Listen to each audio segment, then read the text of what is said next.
All right. Today we have Tanya Sumner, who will talk to us about With Our Faith We Can Move Mountains. Tanya is a multi-faith minister and a religious science practitioner with her husband Clark Sumner, who is also a multi-faith minister. They own the local Taos coffee shop, Taos Java, right near Walmart there. Tanya has deep roots in Taos. Her mother and generations of grandparents born and raised here are the Valerio and Gonzales families.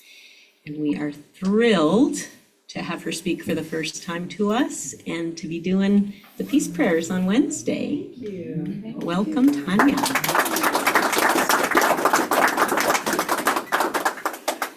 So let me start first. A little correction, it's Sumner. Oh, Sumner. But you're not alone. I taught for many years and my principal always referred to me as Mrs. Summers. Well, it's Sumner. So, and I come from the Valerios. It was a typing error, I saw it. It's not on you. Okay. And these things happen, but yes, my grandfather was Elizar the Valerio, and my grandmother was Victoria Gonzales. I say they split the highway, because one was from Talpa, the other was from Ranchos. And then their parents, and from the beginning, they were in Taos, so that's kind of a cool thing we have. So I want to start with Clark and I, and you'll give me like when I have about 5 minutes left so I can wrap it up. First of all, thank you. I like to start everything with gratitude. So thank you for showing up. Thank you to you all on the screen. Sometimes you might feel neglected, but don't ever think that you are. We know you're there. They are there too. My husband and I used to facilitate spiritual camps in Palm Desert and Santa Cruz, northern and southern camps. And they are with the CSL group, but they are multi-faith. And one thing they used to do when a speaker would get up and talk, maybe bring out tears or nerves, we'd send them blessings, kind of like what you do when we sing happy birthday. So yes, I haven't spoken in a while, so there are some nerves, but my husband says that means I still have sense. But if you will all send me blessings, you rub your hands together like this, get that energy going, and then you just hold it. And I'll send blessings back to you. Thank you. Thank you. All right, so I don't like to use notes, but then I forget stuff that I want to touch on, and so I will a little bit. My mantra lately has been, whatever you say it with love. And that has been really great, especially when you get cut off in traffic, right? Or your rent goes up, or you know what? I remind myself, my father-in-law nicknamed me Dharma. So I say, whatever you say, Dharma, say it with love. So this talk is going to be about love, and it is about faith. And I like to do spiritual practices, and this morning I was trying to meditate and calm down, and it came to me, Jesus said, whatever you believe, so it is, right? And Ernest Holmes, who is the leader or founder of Religious Science, talked about when we do affirmative prayer, we have to know it. We know it. We don't ask for things, we just know it. I heard someone ask for prayers for someone that is struggling with cancer. My very, very best friend who brought me to these teachings, she is going through some cancer. So know that if a person should pass on from the disease, from a virus, it's not that the prayer wasn't answered. There was a healing there. The healing doesn't always look like what we expect the healing to be. But know that, because I have heard people, well, I prayed and they died anyways. No, that's not what happened. There was a healing within them, and hopefully a healing within you, that it did take place. It just didn't take place the way we see it. So know that everything is working in your favor, always. The good responds to us as we think. All right, so let's get started. If you will do me a favor, let's all take a deep breath and exhale. Another deep breath. and exhale. And as we do this, let us give thanks for the words spoken today, for the words heard today, and for all that manifests from them. And now I want to invite you all to say aloud the name or the names you use for your higher power. It may be God, Allah, Jesus, Mother, Father, God. Abba. The other guides and angels. Sweet love. Jesus.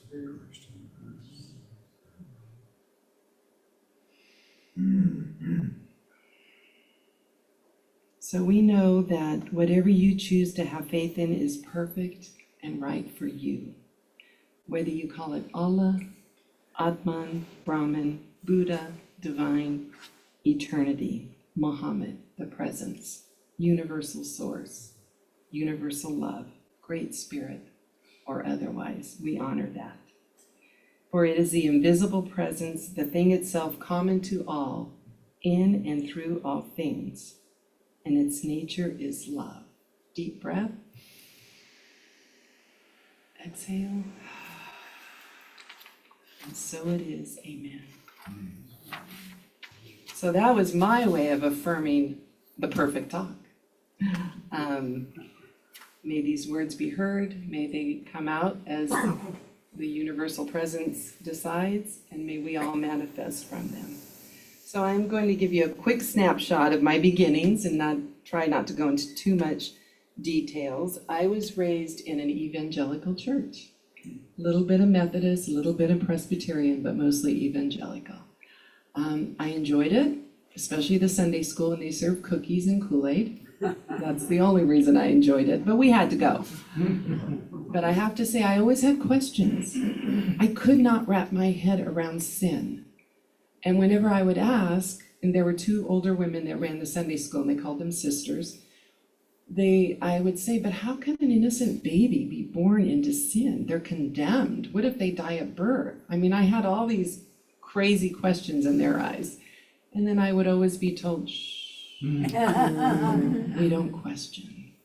And I don't know if you know, we were studying the 4 agreements. The 5th agreement is, yes, we do question. There is a 5th agreement. Keep searching, keep looking for what resonates with you, basically, is what the 5th agreement is. But all those years I was told not to ask questions, but that doesn't mean they went away. I still had them. All right, fast forward. My best friend had been inviting me to this new church she was attending in Los Angeles, and I was in Central California. For a year, she had been inviting me. No, I don't need it. Well, I eventually decided to leave my marriage at the time. I had been married 16 years. Give you a quick synopsis. I always thought it would be a peaceful divorce. My attorney told me there's no such thing. He was from the Middle East.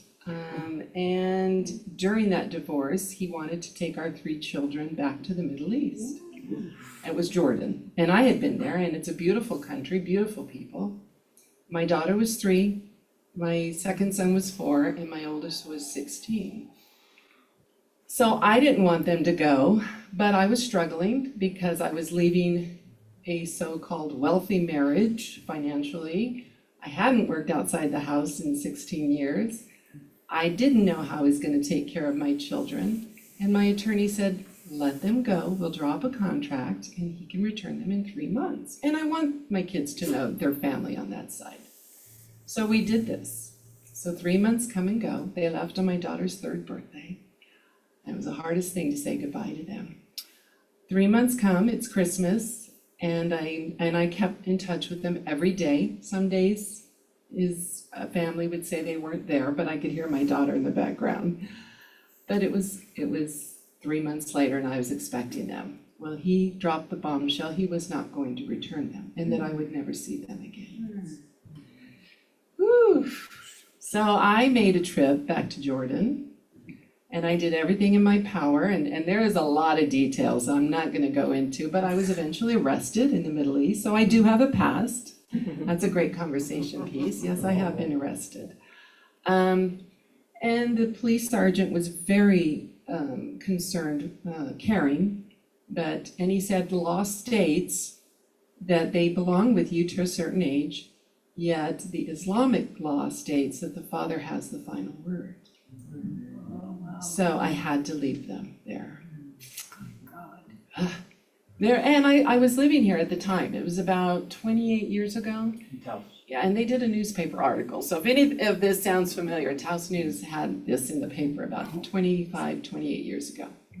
All right, so I'm flying home, didn't know what I was gonna do. Second time I had to say goodbye to my children. Second hardest thing I've had to do. Stopped in Heathrow, and I'm a wreck. I'm a mess. And I have a bit of a layover, and I walk into a bookstore, unguided, just walked in there. Walked over to the spiritual center, area, and I made a deal with God. Be honest, how many of you have made deals with God? I had. Yeah. I stood there and I said, God, show me a book that's gonna get me through this. I don't care what book it is. Guide me that I will get that book, and I will do whatever you want. I'll become a nun, I don't care, I'll do whatever you want. My hand fell across the book, Conversations with God. Oh, yeah. Neil Donald Walsh. Never heard of him at the time. Conversations with God, because that's what I was doing, right? Picked it up, bought it, got on the plane. It was, I think, a 9-hour flight or so to San Francisco. By the time I landed, I had that book read. By the time I touched my feet on American soil, I said, I'm going to get those kids back. I don't know how, I don't know when, but that was the mustard seed of my faith. I knew it was going to happen. All right, so continuing, my best friend had been inviting me to this church, Agape International Spiritual Center with Reverend Michael Beckwith. I had no clue what it was. I said, I'm ready. This was like a week after I got back from Jordan. I said, I'm ready to go. So I drove up to down south to Los Angeles, and we went. Oh my God, I felt like I was at home. He was talking my language. I don't know if any of you have ever listened to Reverend Michael Bernard Beckwith. He's amazing. There are many amazing teachers, but at that moment, at that time, he really spoke to me. She sent me to a practitioner. I had no idea what a practitioner was after the service. I met with the practitioner, and she affirmed my truth and held a sacred space for me. And I loved her prayer in that she not only prayed for me and my children, she prayed for my ex-husband. And that's how I operate. I don't wish him any ill will. You know, I wanted what's best for him as well. So that was a life-changing experience. I told her I want to come back next week. So I went back the next week. Another great talk. It feels like he's talking directly to you, right? So as we're leaving, I said, hey, what kind of church is that? She said, well, it's based around religious science. I said, what? Oh my gosh, I would have never stepped in there had I known that back then. I would have never done that. So I'm glad I didn't know that. But it opened doors for me. And I eventually found a similar church in Central Valley where I was living. And I was, it's actually where I found my husband too. Believe it or not. Using a vision board, which is another story. I'll tell you that later. But anyways, fast forward, 8 months later, my ex-husband calls me and says, I want to send the kids for a visit. Because I knew after I read that book, I knew after I met with the practitioner, I knew I was getting them back. I didn't have any details. And I got laughed at. You know, people said, oh, you'll never see them again. And they meant well, but I knew different. I started my spiritual practices, and yes, 8 months later, he says, I'm sending them home for a visit. And I tried not to be too excited. And I said, oh, I was a flight attendant at the time. And I said, well, I might be on a trip, but let me see if I can rearrange my schedule. And anyways, they came home, and I have to be honest, I did some deep soul searching whether to return them or not. People thought I was crazy.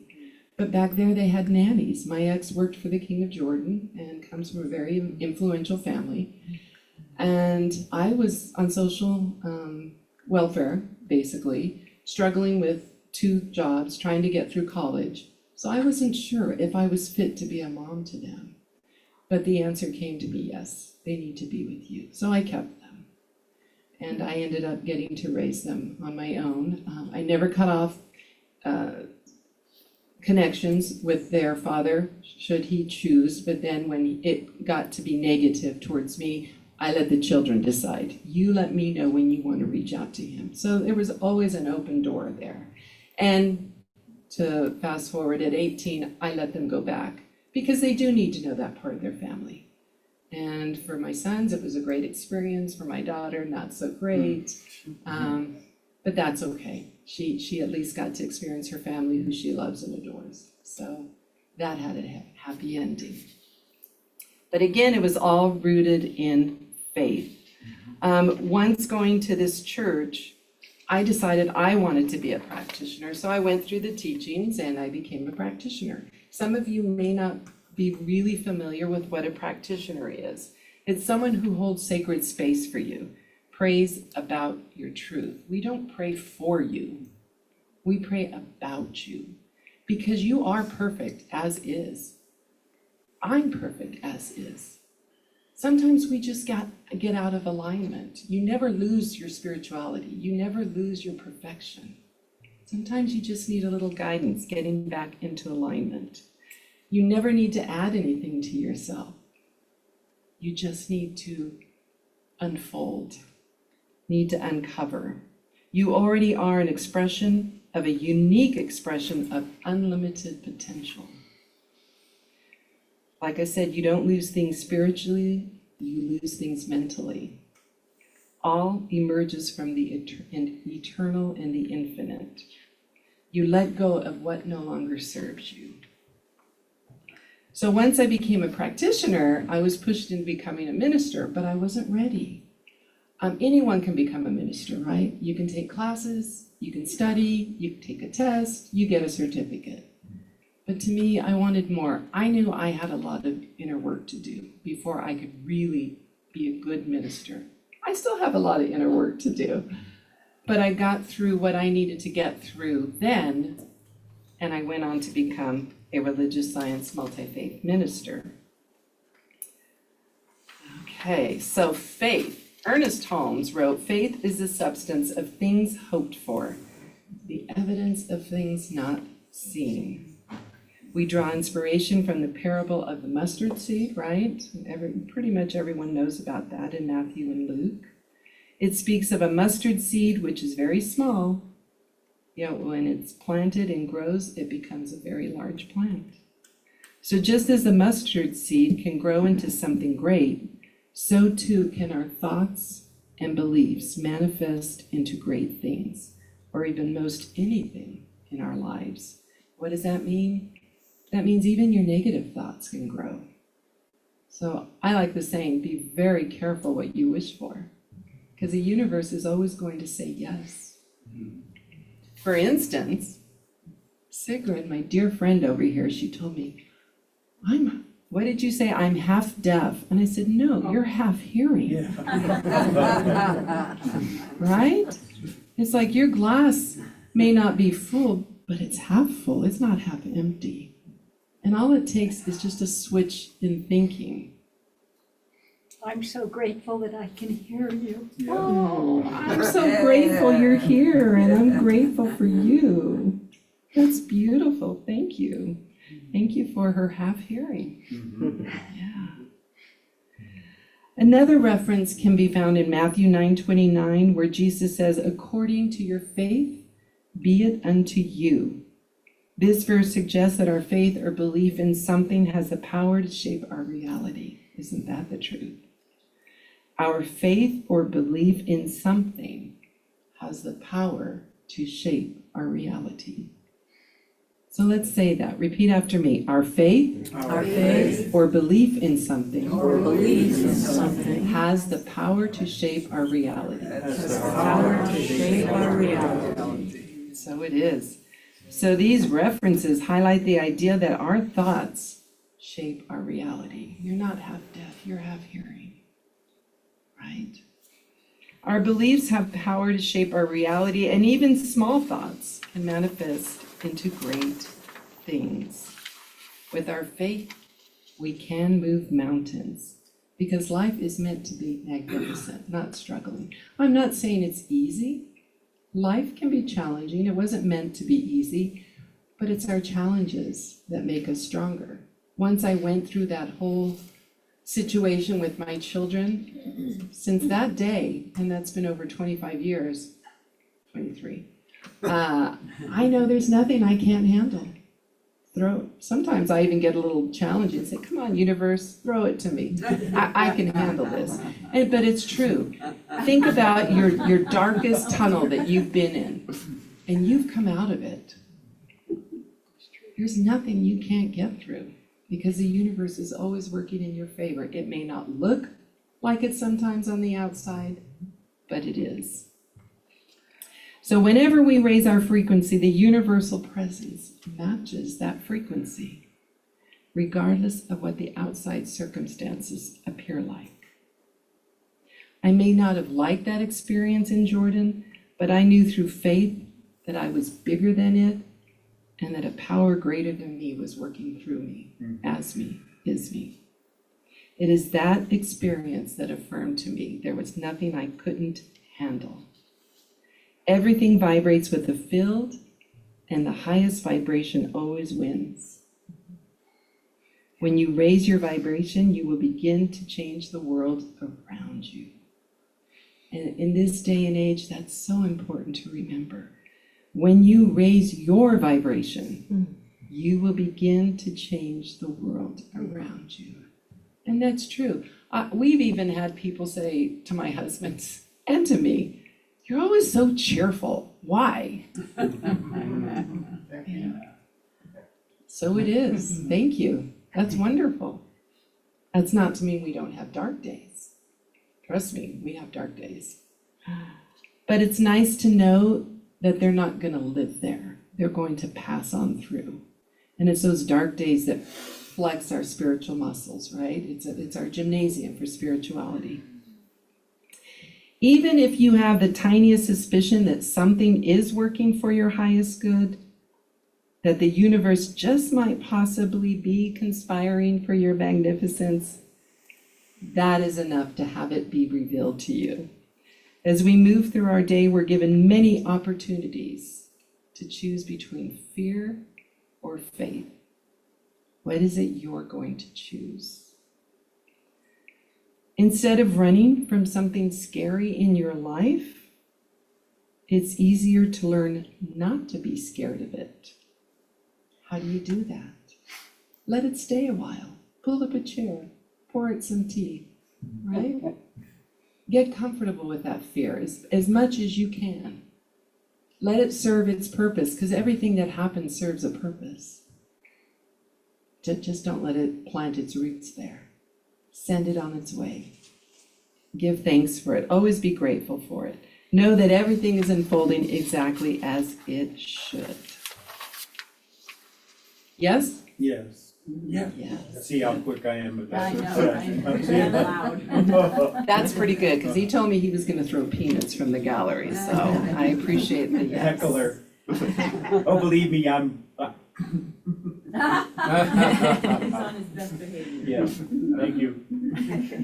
So do these words resonate with Yes. you? Many of you are probably very experienced with them. Maybe some of you have never heard them.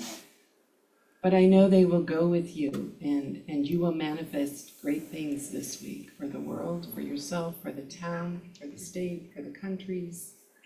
I love what you said, may there be peace and may the wars cease, something like that. That was so beautiful. So did you know that whenever you whisper, "I'm sorry," a great healing begins? Did you know that whenever you whisper, "Thank you," lots more is sent? And did you know that whenever you whisper, "I love you," you begin to heal all of humanity? So I love you. Wow. Love you. You know, recently we had a friend who was struggling, and she texted me, she says, "I don't think I'm going to make it." And I thought, that can be taken many ways. I didn't know how to take it, and I said, come over, let's have a tea or drink, whichever, I don't care, come over. And she let me know all her financial shortcomings. And so we sat and we listened, and Clark was with us, and I keep looking over there because I just see a shadow and I see long hair and I think that's Clark, but it's not, it's Mike. Clark's over here, so forgive me. Anyways, she pointed out some great job opportunities that were in the future. I said, yes, but they're in motion now. Instead of focusing on what you can't pay for, focus on you have a roof over your head. I am so grateful. I have my dogs. I am so grateful. You do have a smaller job that pays. I am so grateful. And how wonderful these great things are manifesting. They're in the works now as we speak. And anyways, it was more just reminding her of her worth, reminding her that the universe is working in her favor. And the next day she was a new woman and she thanked us. I said, we didn't do anything. We just kind of guided you back to where you originally were. Sometimes things just get in the way. Just like when we taught it or facilitated at camp, don't think that the adults didn't walk away with lessons. Those teens taught us so many lessons. So I always give thanks to them because they were amazing. All right, and to wrap it up, we say yes to you so that when things occur, even challenging things, it doesn't impede on your mind. Sadness may come through, but it comes to pass, not to stay. And this is available to anyone, to everyone. I have had people apologize to me for what I went through with my children it's called internationally abducted. And I said, don't apologize. That was one of the greatest things that happened in my life. Because there are some major details I can give you. I stopped an entire plane that whole trip coming home. I was arrested. There were a lot of details. I had an angel visit me in the form of a taxi driver that wanted to learn English. So there were a lot of details in there that really touched my soul. So with that, let's all take a deep breath in gratitude. Let's be grateful for everything in our life, whether it appears to be good or not so good. And know that all is well, all the time. And the universe, God, Great Spirit, Buddha, whatever you want to call it respectfully, is always working in your favor. Namaste. Thank you.